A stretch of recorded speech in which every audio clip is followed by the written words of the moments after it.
మామూలుగా పూజకి ముందర ప్రిపరేషన్స్ చాలా ప్లానింగ్ ఉంటుంది. కానీ పోస్ట్ పూజ తర్వాత కూడా చాలా వర్క్స్ ఉంటాయన్నమాట. సో, దాంట్లో మెయిన్ వచ్చేసి పూజ ఐటెమ్స్ ఎలా ప్యాక్ చేయాలి అన్నది. ఎందుకంటే నెక్స్ట్ పూజకి మెయిన్ మనకి పెద్ద టాస్క్‌కి సిల్వర్ ఐటెమ్స్ అన్నీ నల్లపడిపోతే దాన్ని ఎలా క్లీన్ చేయాలి ఏంటి అన్నది చూస్తాం కదా!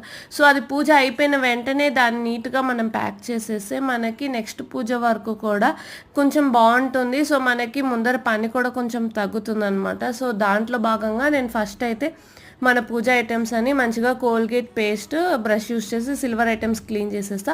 బ్రాస్ ఐటెమ్స్‌కి పీతాంబరి వాడి మంచిగా క్లీన్ చేసి కాసేపు ఫెయిర్‌నెస్ ఆన్ చేసేసి తర్వాత కొంచెం డామ్ క్లాత్ మొత్తం వాటర్ ఏం లేకుండా తుడిచేసిన తర్వాత మంచిగా న్యూస్ పేపర్‌లో చుట్టేసి మన ఎయిర్ టైట్ బాక్స్ కానీ ఇలాగ అట్టపెట్టెలో కానీ నీట్‌గా ప్యాక్ చేసి పెట్టుకుంటే నెక్స్ట్ టైంకి అంత నల్లపడకుండా ఉంటుంది. సో, అలాగా నేను స్టోర్ చేసి పెట్టుకుంటాను అనమాట పూజ ఐటెమ్స్‌నన్నీ. సో, ఇంతే అండి ఈ video. Thank you. Bye bye.